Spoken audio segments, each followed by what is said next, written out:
सत्र शुरू हो रहा है, किस प्रकार की तैयारी है, क्योंकि आप नेता प्रतिपक्ष है राजस्थान में? तैयारियां पूरी हैं। हमारे सभी विधायकगण इस सत्र को लेकर बहुत ज़्यादा उत्साहित हैं और मैं समझता हूं पिछले जो लोकसभा के रिजल्ट आए हैं इनसे भी कांग्रेस के कार्यकर्ताओं को काफ़ी ऊर्जा मिली है और बीजेपी का चेहरा जो है बेनकाब हुआ है। 7 महीने सरकार को बने हुए हो गए हैं, लेकिन आप देखेंगे कि आज भी इस सरकार का मुख्य जो काम है पिछली सरकार के जो योजनाएं हैं उनमें डिफेक्ट बताना, उनकी जांच कराना, इसके अलावा कोई बात नहीं है। कभी इंदिरा रसोई की जांच हो रही है, कभी इंग्लिश मीडियम स्कूल की जांच हो रही है, कभी कॉलेजों का रिव्यू कर रहे हैं, कभी पट्टों का रिव्यू कर रहे हैं, कभी ये जिलों का रिव्यू कर रहे हैं। इसके अलावा कोई विजन नहीं है और बहुत सी हमारी जो योजनाएं उनको बंद करने का काम किया है। तो पटल पे जब सदन चलेगा तो जनता के सामने सारी चीजें आएंगी, किस योजना को किस वजह से बंद किया है।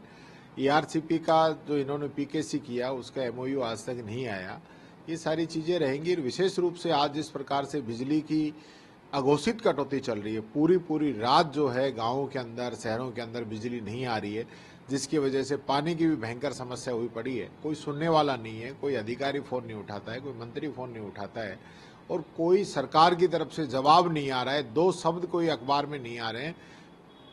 ऐसे शासन चलता है? कोई सरकार की जवाबदेही होती है, कोई जिम्मेदारी होती है, उस पर कोई सरकार की तरफ से एक बयान नहीं आता है। तो ये गलत है, इस प्रकार का चलने वाला नहीं है। इन सभी मुद्दों को लेकर हम इनको विधानसभा के अंदर भी घेरेंगे। राहुल गांधी जी ने ऐलान कर दिया है कि जो 2 सीटों में से एक सीट छोड़नी थी, वायनाड की सीट छोड़ेंगे, प्रियंका गांधी जी वहाँ से चुनाव लड़ेंगे। लेकिन बीजेपी का आरोप है कि कांग्रेस वंशवाद को बढ़ाती है। उसी का एक ताज़ा नमूना है कि राहुल गांधी सीट तो छोड़ रहे हैं, लेकिन अपनी बहन के नाम का ऐलान अभी से कर दिया। देखिए, ये सारी चीजें जो बीजेपी आज बात कर रही है, आज बीजेपी बात करे वंशवाद की, तो बीजेपी के सहयोगियों की क्या स्थिति है, खुद बीजेपी में क्या स्थिति है। आज राजस्थान के अंदर वसुंधरा राजे जी के बेटे सांसद बने हैं। अभी आप देखेंगे इनके राजनाथ सिंह है, उनके बेटे हैं। सैकड़ों उदाहरण हैं जो इसको आप वंशवाद नहीं कह सकते।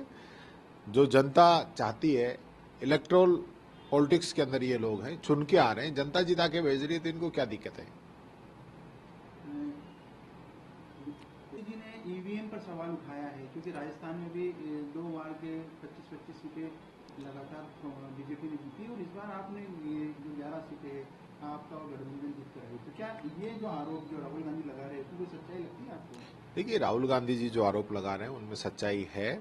आप एक बात मैं पूछना चाहता हूं पूरी मीडिया के माध्यम से भी, आज तक कहीं भी मशीन में प्रॉब्लम आई है, शिकायत आई है, तो यही शिकायत क्यों आई कि वो वोट किसी दूसरी पार्टी को दिया था लेकिन गया बीजेपी के अंदर है।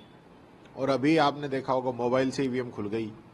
इस प्रकार की जो चीजें हैं और संदेह है लोगों को, तो जब राहुल जी ने और पूरे विपक्ष ने ये कहा है कि भाई आप वीवीपैट से गिनती करा दीजिए या जो बदलाव चाहते हैं तो बदलाव होने चाहिए, क्योंकि चुनाव जो है निष्पक्ष हो और जनता के मन के अंदर भी उतरे कि हाँ जो हो रहा है सही हो रहा है, उस पर संदेह नहीं हो।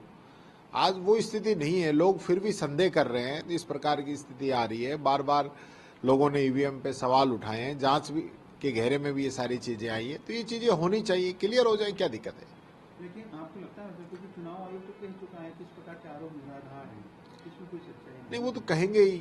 जब विपक्ष जो चाहता है या पूरी पार्टियां जो चाहती है, सब लोग मिलकर जिस प्रकार का चुनाव चाहते हैं, चुनाव आयोग की जिम्मेदारी है कि एक निष्पक्ष चुनाव कराने की। किसी को भी संदेह नहीं होना चाहिए कि ये चीज सही है गलत है। अब ऐसे चुनाव